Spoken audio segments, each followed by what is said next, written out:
Saúde! Estamos de volta, estamos falando sobre o coração. Esse órgão tão importante, né, doutor? Estamos conversando com o doutor Calil, também com o doutor Serrano. Estamos respondendo aqui perguntas, estamos esclarecendo dúvidas.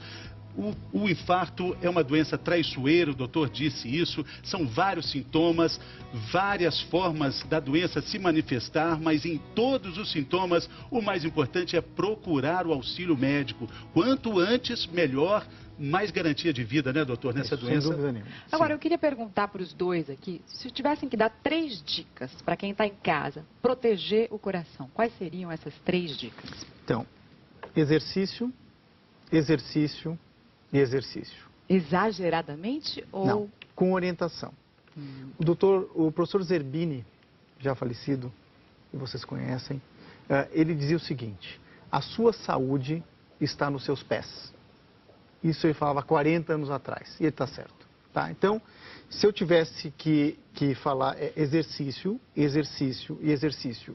E depois, obviamente, os outros fatores. Controle de glicemia, uma dieta saudável. Glicemia quer dizer? Glicemia é açúcar no sangue. Então, se a pessoa é diabético, controlar bem esse açúcar no sangue, tá certo? Os níveis de pressão, hipertensão, pressão alta, controlar a pressão alta, né? Controlar os níveis de colesterol, que é gordura no sangue, tá? Mas, de novo, exercício, exercício e exercício. Porque o exercício ajuda a diminuir todos esses fatores de risco que a gente pode controlar. Eu acho que, só para complementar, eu acho que é interessante essa ideia do exercício, porque o exercício, ele não vem sozinho na pessoa. Aquela pessoa que faz exercício é uma pessoa que se preocupa com a saúde. Tá? Então, uma pessoa que já tem essa mentalidade, já se preocupa com a saúde, se preocupa com o seu peso, preocupa com o que come, geralmente é uma pessoa que não fuma, que vai controle médico. Então, é um pacote. Aquela pessoa que tem a mentalidade, que faz exercício, atividade física, já vem tudo. O oposto também é verdadeiro. É a porta de entrada, né? O exercício... O oposto, o sedentário, aí já associa os outros fatores, né? A pessoa que não se preocupa com o que come, não se preocupa se fuma ou não. Então, são opostos, são personalidades e pessoas...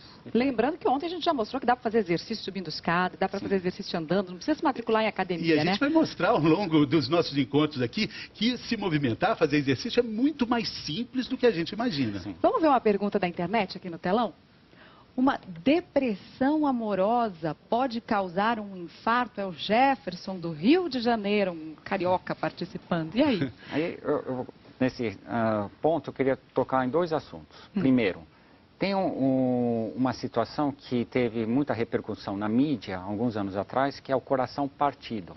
Então, quando a pessoa sofre um aborrecimento muito forte, ou uma perda amorosa, ou o falecimento de algum conhecido, se confunde muito com o quadro de infarto. Então, tem essa situação de coração partido que nós chamamos. Uma segunda ponto que eu gostaria de falar, que um outro fator de risco, que não foi citado aqui, é a depressão. Então, uma depressão, na verdade, crônica, também pode levar parte disso. Porque, geralmente, são pessoas sedentárias, não se preocupam com a saúde, fumam. Então, o estado emocional é muito importante. Também, o lado oposto é verdadeiro. Aquela pessoa que é alegre, dá risadas, conta histórias, tem uma vida social, é também um modo de se proteger contra doenças, de modo geral, não só as cardíacas. Doutor, nós temos mais uma pergunta aqui, mas a gente vai responder. A gente tem que falar do ovo. Vamos lá, pergunta. Doutor, com esse calor todo que está fazendo, jogar bola às 4 da tarde com 50 anos, é prejudicial à saúde? De terno, não, né? De terno e gravata, nunca, né, doutor? Bom, o exercício tem que ser orientado. O que acontece muito, a pessoa não faz exercício a semana inteira, só trabalha, come. Aquele tá atleta certo? de fim de semana. Isso, e ele chega a meio-dia do sábado, com 40 graus, e vai ficar jogando futebol. Né? Com 50 anos de idade, normalmente ele joga futebol com pessoas que têm 18, 19, né? Para dizer que é atleta, que está bem ainda. Então, esse é ruim, porque essa pessoa pode ter sim uma obstrução numa artéria do coração, né? Não sabe que tem, como disse, 50% das vezes a manifestação de obstrução, de entupimento na artéria, ela pode ser ou infarto ou morte, por isso que você escuta sempre aí, olha, estava jogando futebol, morreu. Como Infartou. agora teve, andando em volta da Lagoa no Rio de Janeiro, morreu. Atleta e teve esse problema. Vamos falar do ovo, afinal? O senhor queria falar alguma coisa? Não, eu só queria insistir rapidamente. A mensagem é, se você é portador, possui aqueles fatores de risco, tem que tomar cuidado. Sim. E o ovo, gente? Ovo faz mal, Bom, coração? veja bem, o que esse negócio, eu sou muito favorável à qualidade de vida, tá? Nós também aqui no Bem-Estar. Isso, a qualidade de Pode vida. tudo com moderação. Então, a prevenção, primeiro, é tudo. Tá? De novo, eu queria fazer há uns 15 anos atrás, eu estava num congresso nos Estados Unidos, uma plateia tinha umas 10 mil pessoas, e o Dr. Brownwood teoricamente, o ícone da cardiologia, um senhor, foi professor titular da Harvard Medical School. Nos Estados Unidos. Então, a mesa redonda era assim, era a discussão. Tratamento de infarto. Um falava que o cateterismo era melhor, outro falava que um remédio era melhor. Alguns defendiam os técnicas cirúrgicas ou medicamentos? Isso, medicamentos. E nunca me esqueço que ele levanta no final, ele ficou quieto durante uma hora e falou, olha, muito bem o seu tratamento com remédio, muito bem o seu tratamento com cateterismo, né? Porém, a prevenção é tudo, porque depois que você infarta, você já teve o problema. Então, isso há 20 anos atrás, sei lá o quê. Então, prevenção é tudo. Eu sou favorável à qualidade de vida. Então, esse negócio não pode isso, não pode aquilo, é muito relativo. O ovo. Eu acho que se você tem fator de risco, você tem que sempre ter orientação de uma nutricionista.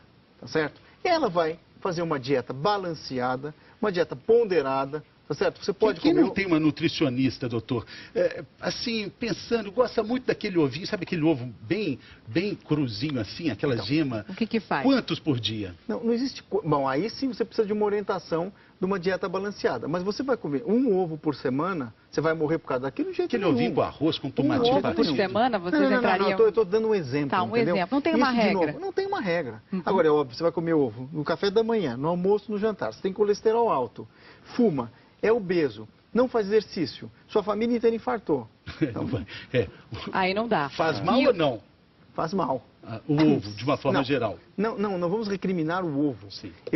Se você tem que ter qualidade de vida, pode comer ovo? Sim, pode. Tá certo? Com uma dieta balanceada. A dúvida do ovo está na gema ou está na clara em relação ao colesterol? E quem nasceu primeiro? Não, essa eu preciso responder.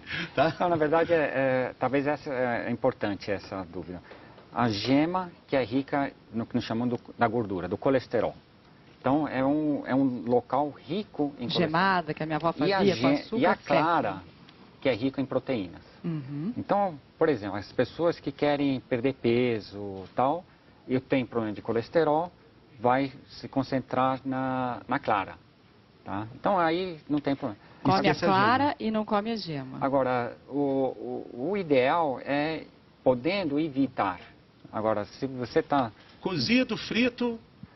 Frituras, de modo geral, cru, ruim. Ele é melhor cru? Não, a gema como um todo. Ovo de pata, tanto faz. Ovo de galinha, tem diferença nessa? Não.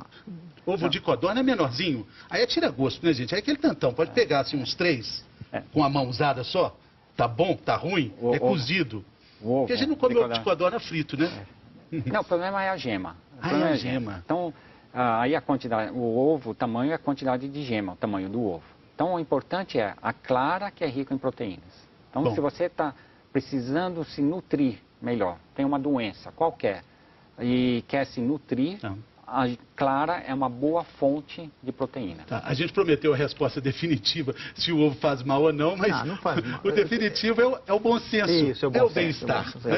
Gente, muito agradecido pela presença de vocês aqui, foi muito boa a conversa, muito agradecido. A gente fica por aqui, a nossa conversa continua na internet, né? Sabe o endereço, g1.com.br/bem-estar. Tchau, muito obrigado. Bom, e amanhã a gente vai falar sobre o calor, que todo mundo sente, mas que ninguém consegue ver. A gente vai enxergar esse calor amanhã.